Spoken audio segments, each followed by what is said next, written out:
I want to say merhaba, which means hello in Turkish, my mother tongue. Today, I am really happy to be with you and share some of my thoughts on COVID-19 and education. The following slides will provide reflections and major themes emerge from the publications seen on the slide. What Jim Wallace says perfectly illustrates what happened during the COVID-19 pandemic. He says, sometimes it takes a natural disaster to reveal a social disaster.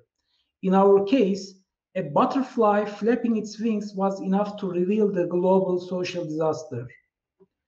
At the end of the day, the lesson learned was so simple.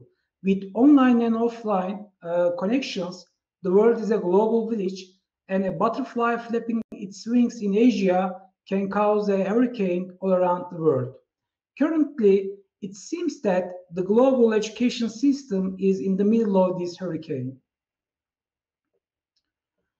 The COVID butterfly flapped its wings and a rupture in the most glorious days of human history has occurred. The COVID-19 pandemic was unexpected, unpredicted, and hit the entire globe. Nations which were once in a race for prosperity suddenly entered a race for survival, which indicates that we need to reset what we know, learn unlearning, and then learn relearning. Today, we are living in a strange new world. In today's world, to be social means to keep distance, and weirdly, to be labeled positive has negative connotations.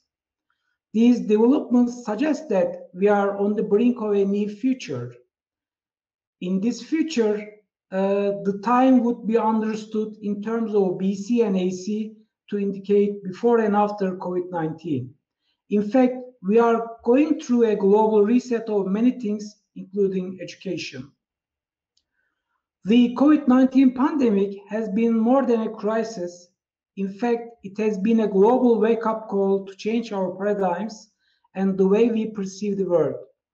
Not surprisingly, the pandemic has altered the way we interpret the normal as well as the way we live. The interruption of education and the derivations of normal suggest that we are experiencing an extraordinary time, one marked by major shifts in the way we understand and interpret different areas of life. Accordingly, new implies evolving rather than contrasting or even intending to replace the old. We can argue that after COVID-19 times, we need to focus on the future and avoid the temptation to go back to the normal, as most of the problems reside in the past or in the normal we once knew. In this transition process, our minds can trick and deceive us into going back to the normal by perceiving the past as a comfort zone and the future as a challenge full of unknowns and uncertainty. However, to see things this way would be an illusion, considering that there has been a rupture in the normal. The previously known normal no longer exists, and the new normal is real and here to stay, and therefore we need to reconstruct our future on solid grounds by accepting the reality of the new normal. In education, new normal means revisiting how we define the art of teaching and learning and asking open-ended questions on educational pedagogies, theories, practices, and technologies. When seeking the open-ended responses to these questions, we need to include the participation of all stakeholders in order to reach a broad consensus on these issues. Using the experiences gained during the pandemic, we now need to reimagine, re-engineer, and reconstruct the education. Accordingly, as an outcome of the measures taken worldwide to slow down the pandemic, more than 1.6 billion enrolled students of all ages from all around the globe experienced interruption of education. This means nearly 90% of global student population did not access to education. As a result of this interruption, emergency remote education is put into practice. The educational practices during the COVID-19 pandemic are denoted with different terms in different countries. However, these terms do not quite capture what is being practiced during the interruption of education, and thus these practices can better be described as emergency remote education. The remarkable difference between emergency remote education and distance education is that the latter is an option while the former is an obligation. Such an understanding is crucial because misconceptions in definitions would lead us to misconceptions in practices. While emergency remote education provided temporal solutions, it also led to educational sins. In pivoting to online emergency remote education, as seen in the failure of copying traditional face-to-face education and pasting it to online education, the same simple mechanism of copying and pasting cannot be applied. Imitating a process meant for something else has resulted in unsuccessful and ineffective learning experiences. To heal this situation, the benefits and positive features of distance education need to be explained, advocated, and promoted. In short, distance learning's blind imitation of face-to-face instruction has been the chief educational sin, one which will have both short-term and long-term consequences in the post-COVID world. Conceptualizing with the scope of COVID-19 pandemic, the development of pedagogy can be outlined in three waves. The first wave is face-to-face education. This mode of education has been the gold standard of education as it allows for eye contact between teachers and students. The second wave is screen-to-screen education, which emerged from the development of information and communication technologies in the new millennium. The third and current wave is mask-to-mask education, which has been implemented in response to the pandemic. These waves, in fact, demonstrate that the delivery modes of education are based on assumptions, and these assumptions can always change by the facts and needs of the world. The COVID-19 pandemic has generated a great degree of uncertainty regarding the future of globalization, especially as it relates to the education. Deglobalization measures were already on the rise when COVID-19 struck, but reached its peak in response to many countries to close their borders to slow down the spread of the pandemic. The global village has been transformed into a global online village, where online infrastructures, communications, and interactions have a significant role. Many universities have already adopted digital transformation strategies as a way to be resilient in the digital knowledge age. And this trend has now accelerated on account of COVID-19 pandemic. As such, digital ecosystems have emerged. In creating a digital presence, a digital twin needs to be birthed. In other words, physical campuses are reproducing digital versions of themselves. However, the great onlining and online learning ecologies will also bring many future challenges. For instance, how will we regulate these spaces? How will learners form their digital identities? How will we ensure equity and justice? How will we react to events of racial, religious, ethnic, social, and economical discrimination? And how will we ensure and enable efficient, effective, and sustainable teaching and learning processes? In short, in addition to opportunities offered by the digital twins in digital ecosystems, there will be many challenges that we must be proactive in addressing and managing. Though fatigue is largely related to our physical or mental performance, more recently, it has been linked to the digital tools and spaces we use during the online education. However, the recipe to prevent digital burnout and fatigue is relatively simple. Apply the best theories and practices of online distance education and design actual learning processes rather than processes with techno-fetish designs. In a panoptical society, the data that is collected through surveillance is the new oil. Beyond issues of mining digital footprints, violations of privacy, and mass surveillance, the real concern is the imposition of these features of the panoptic society, and panoptic society will lead to our acceptance and normalization of them. It may be certainly easy to accept that the year 2020 was awful, but the year 2021 will be better, and 2022 will be a much better and happier year. Yet, as we are still in 2021, we must ask ourselves, are we living in 2021, or are we on the verge of descending into George Orwell's 1984, a time which depicts a dystopian world where mass surveillance was the normal. The digital divide, which refers to the gap between those who have and do not have access to computers and the internet, is a term that has evolved over time and emerged in the new forms. While the idea of human divide is not limited to the digital form, and actually it was never only digital, currently it is the digital divide that has been threatening the entire globe.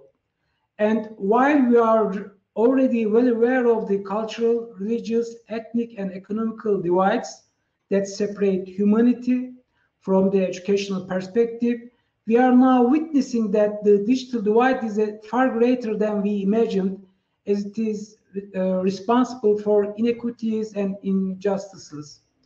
In this sense, it is critical to answer the following questions. How should we respond to the globe as a global society? Should we continue to let the gap widen, or should we act now before the gap grows out of control? During the COVID-19 pandemic, the entire educational landscape has needed educational resources capable of being shared among and within educational networks. In this regard, open educational resources and open educational practices have played a significant role in ensuring the sustainability of education. However, we also learned that we need the inquiry who has ownership of knowledge and why is sharing as a practice important. Let's explore these questions by looking at the life of nomads. Nomads, for instance, do not settle down but rather wander around to find resources and to survive. Such a way of life made sharing as a vital skill for nomads. They shared their tools, experiences, stories, and most importantly, they shared knowledge to collectively survive. And in the wake of the COVID-19 pandemic, we have been forced to revisit our early traditions, follow our instincts, share and collaborate to survive, just like the nomads had to do. We have instinctively and sometimes unwittingly and unintentionally shared in order to survive in these wild times. The crisis also taught us the emerging roles of the parents and the invisible roles of the schools and universities. In the absence of teachers and schools during the emergence of remote education, many parents took the educational roles to supervise or support the students, and most importantly, to ensure the continuity of education. Many country cases report that schools and universities, in fact, were sheltering many students, and these buildings were the places where a considerable number of students were getting their basic needs. In these traumatic times, psychological pressure and anxiety were prevalent among students, teachers, and families. Among many, the uncertainty and the fear were the main reasons. Whether in K-12 or higher education, pedagogy or care is needed in these traumatic times because care is one of the basic needs when we navigate on unknown territories, experience new approaches, and stick to our lives during the lockdown days. Given the effects that traumatic events can have on learners' well-being, we must be sure to create a warm climate and a welcoming space where we can listen, understand, respect, help, love, and embrace them. Trauma-informed care and empathy-oriented pandemic pedagogy should focus on achieving affective and emotional outcomes rather than on only pedagogical outcomes. Pandemic pedagogy provides the opportunity to apply asymmetric designs such as teaching and learning as an emergent practice based on the needs of the learner, and to pursue pedagogical minimalism such as meaningful teaching and learning for the sole purpose of teaching and learning and nothing else. In pedagogical minimalism, the core idea is putting humans and their learning needs to the center of all educational processes. A human-centered pedagogy acknowledges learners as selves and focuses more on liberating the souls and minds of learners so that they can change and transform the world. On these grounds, we can argue that the pandemic can be a collective awakening to promote agency and social change through human-centered pandemic pedagogy. Spatial and temporal distances have always been an issue in online or offline distance education. Although most efforts have been aimed at using technology to reduce spatial and temporal distances, transactional distance is actually more important than these distance types. And in the new normal, there should be efforts to reduce transactional distance. From the perspective of care-oriented, human-centered pandemic pedagogy, our efforts should focus on effective aspects of teaching and learning. In ecologies of learning, affective proximity is equally as important as transactional distance. In addition to psychological and communicational distance, learning ecologies should be informed by care and empathy to provide affective proximity. In human-centered learning designs that ensure affective proximity, learners would recognize their individuality and their social interactions, which would increase to the extent to which they know themselves. In this sense, affective proximity is important not only for providing meaningful learning experiences, but also for social self-actualization. It is therefore crucial to ask, how do we define distance and what does proximity mean?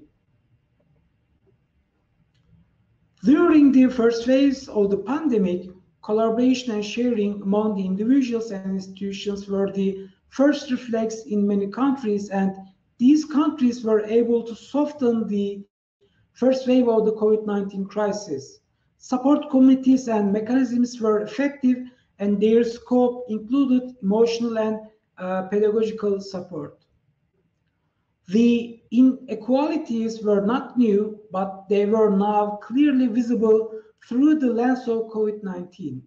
In fact, what the pandemic is doing is augmenting the deeply rooted pre-existing inequalities. The COVID-19 pandemic has uncovered many facts that have been ignored for a long while.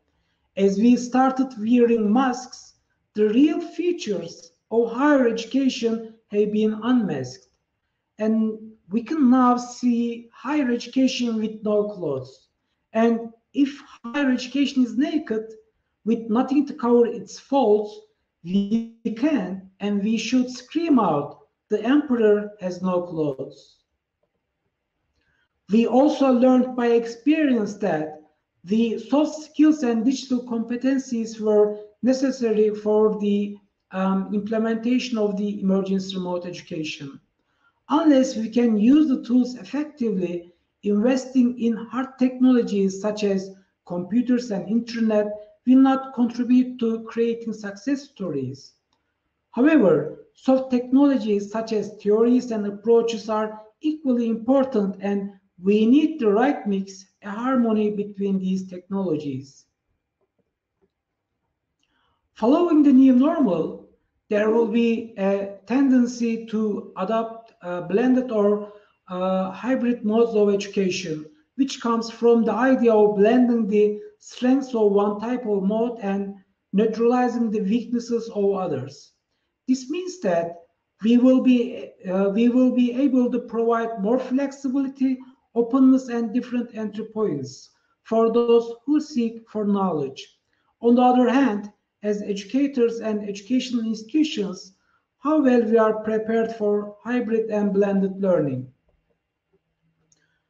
To conclude, it is high time for higher education to renew, recalibrate, and reposition itself in the educational landscape. This would require the institution of higher education to regenerate itself and be born again, like the phoenix. It needs to rise from the ashes, but to do this, it must first face the flames. In this context, what should educators do? How can they create an ideal learning ecosystem? Denon offers a good starting point by proposing that our educational understanding should be shaped by the following priorities. People should be first, content should be second, and technology should be third.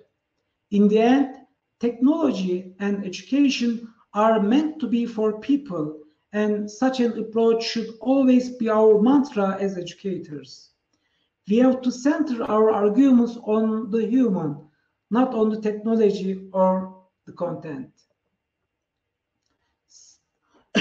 Similarly, Chow reminds us that teaching and learning are primarily about human beings, for human beings, and by human beings. In line with these thoughts, it is also argued that what we teach in these times can have secondary importance. We have to keep in mind that students will remember not the educational content, but how they felt during these hard times. With an empathetic approach, the story will not center on how to successfully deliver educational content, but it will be on how learners narrate these times. This keynote provided an outlook to pandemic and its educational consequences and depicted how we survived to keep teaching and learning during the COVID-19 pandemic.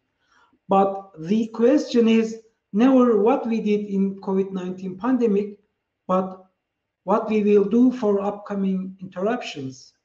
Will we learn from our mistakes or will we repeat our mistakes?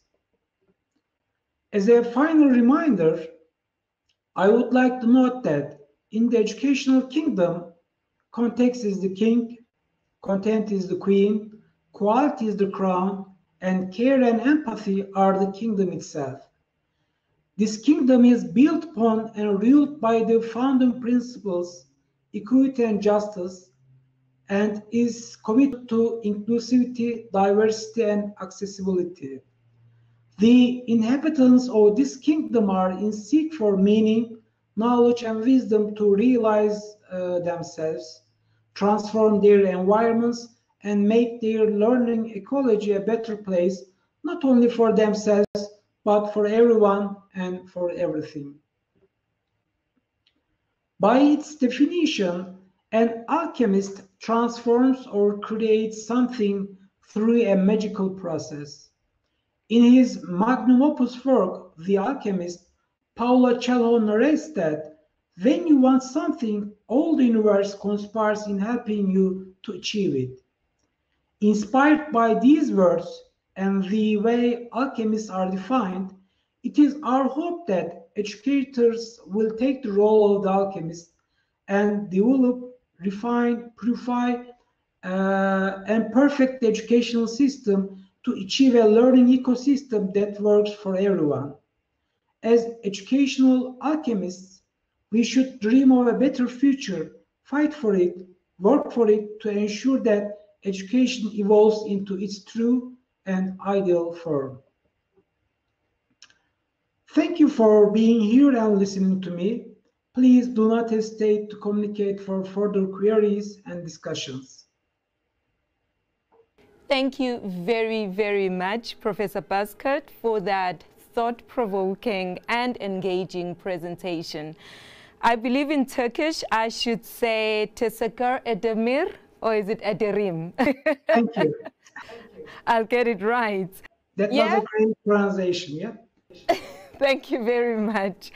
Well, Prof, in your presentation, you made quite exceptional and thought-provoking ideas and assertions. And I wonder if maybe you could comment a bit on the following discussion points based on this presentation.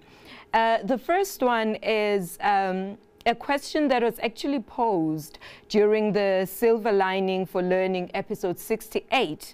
And I was wondering if I could just present it here again for the benefit of everyone who's here. And the question is, what if the next pandemic is digital?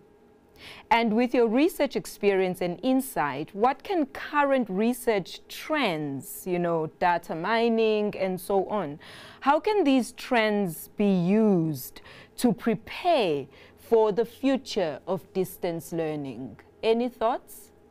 Yeah, it's a great question. Actually, I like that question during the Silver Lining for Learning, and I am happy to answer that question at my best. I think a digital pandemic would mean that we will not access to our digital tools and online networks, which means that we again revisit our nomadic instincts to survive. However, and most importantly, along with the challenge, the digital divide that currently lead many inequalities and injustices will disappear. We will remember that we are human and we will reposition ourselves in our non-digital ecosystem as we did for centuries. In some cases, machines work best if they turn to their factory settings, and a digital pandemic can be a way for humans to turn their factory settings. So maybe it's a solution, who knows?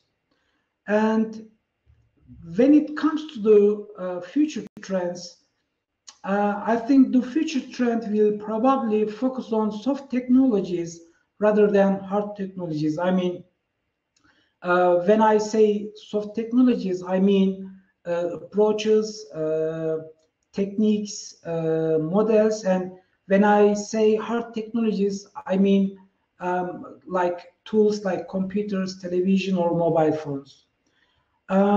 Having hard technologies do not solve our problems, and in general, the solution always comes with the soft technologies. And therefore, I believe that the future trends will focus on how rather than what, how represent soft technologies and what represents hard technologies. Great. I really like that. I like that distinction between hard technologies and soft technologies, the what and the why. And I think it links in well with the next question, Prof. You mentioned in your presentation, you mentioned student support. So can you comment a bit on, issues of students with disabilities, the incarcerated students, and those from poor backgrounds?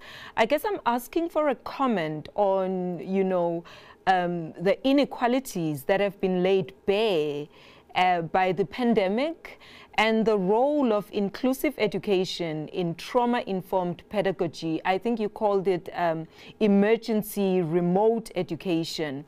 I'm thinking here of Engstrom and Tinto's assertion that access without support is not opportunity. Can you just comment a little bit on student support in this regard? I actually agree that access without support is not an opportunity. And yes, we always think of access and opening things are everything. I mean, we naively believe that if we provide access, then all the problems will be solved. But in such cases, I think we have to ask how we define openness and what does openness mean, and if it's indeed open with many shades and grays, to what extent is it open? Open by its own is not enough. We have to believe in the value of openness and facilitate it at all costs if we truly benefit from it. At this point, I would like to say that, providing access is kind of making it open, but it doesn't a solution. We have to nurture the ecosystem, and all the stakeholders in this ecosystem, like learners with special needs, or learners who demand or need inclusive education. So support is a must. It's not an option. Yes, I like that, Prof. It's not an option. And in fact, your comments resonate with us in Africa, where resources are so limited that maybe, just maybe, sometimes we focus on opening up access, and area, I don't know if it's forget or maybe neglect intensifying the support area. Maybe you could also comment on opportunities for collaboration in relation to emergency remote education. You touched a bit on that. How would you define it? What can you say about collaboration in the space in which we find ourselves? I think, now remembering the history books I read in the school, remembering the past, and the COVID-19, it is a milestone in the human history. It is actually a global wake-up, and we have seen that even developed countries suffered a lot in many ways during the pandemic. These experiences maybe can help them develop more empathy and collaborate with their countries, with other countries who need their help. But I also know that humans tend to forget their past experience and repeat the same mistakes. And history books have many proofs for my argument. In terms of collaboration, I'm thinking on a global scale, on a macro scale. I think many countries now understand other countries.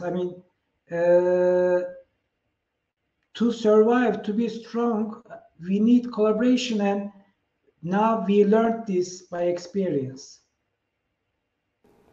That is quite profound, Prof. The pandemic has forced us into isolation, but in a way, it has opened up our eyes and opened up avenues for collaboration. Thank you very much for that. And you made a very powerful argument there where you said people first. I just need to read it, Prof, because I made a note of it. People first, content second, and technology third. I really, really like that. And I'm thinking, based on your research paper titled On the Verge of a New Renaissance, Care and Empathy-Oriented, Human-Centered Pandemic Pedagogy. I like that paper. Could you comment on staff readiness? I'm thinking lecturers, I'm thinking administrators, I'm thinking education managers. So staff readiness, digital fatigue, digital burnout, in relation to the recent changes and demands on the academic staff and admin because of the pandemic. And here I'm speaking from experience as a lecturer with some of my modules with about maybe 17,000, 25,000 students. We have experienced so many changes, and we are seeing a lot of issues around readiness with the changes, fatigue, digital fatigue, and so on. What are your comments then on the issue of staff in this case, not just students, but staff, lecturers, and faculty? That's a broad question, but I will try to answer at my best. By the way, people first, content second, and technology third is a great saying by Vanessa Dennen, I guess. I really like the message with these words.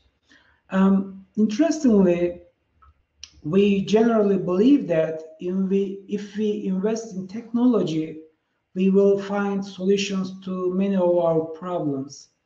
But in contrast, I believe that we have to invest in people. For instance, rather than equipping schools with computers and online networks, we can invest in developing digital literacies and competencies so that both learners and instructors can survive on their own. And second thing, maybe already you mentioned that, you will understand what I mean because you already experienced that. Face-to-face education and distance education is not the same things. Distance education requires more attention, and if we suppose that teachers will show the same performance in distance education, the digital fatigue and burnout is inevitable because in face-to-face education, you always have opportunity to improvise. But in distance education requires more than improvising, and you always should focus on screen and students and process, and naturally at the end of the process you can feel digital fatigue and burnout. I just want to give you a small example, a brief example. Suppose that you are in a face-to-face classroom. Sometimes if there is a silence in the classroom, this doesn't bother anyone. You can make a joke, you can do something, maybe one of the students can say something. But during the online lectures, online courses, in distance education processes, silence means there is something wrong. Because, yes, there shouldn't be any interruption. And if you are not well prepared, that means there will be a lot of burden on you.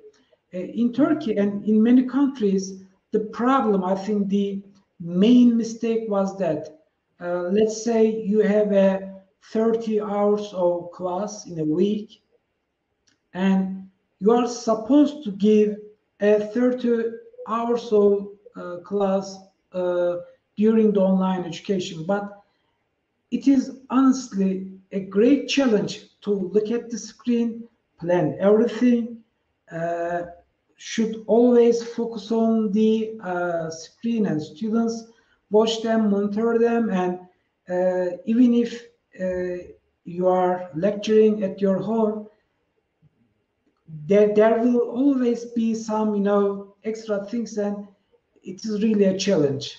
The problem that led to digital fatigue and burnout was, I think, the replication, imitation of face-to-face education in online distance education, or as I called, emergence remote education. Yes, that makes a lot of sense. Thank you very much, Prof. Well, do you have any final comments, advice for distance learning institutions out there? Any final words? I think that's all for now. I just want to highlight that normal was problematic, and now new normal can be an opportunity to heal and fix our bleeding educational systems. And if we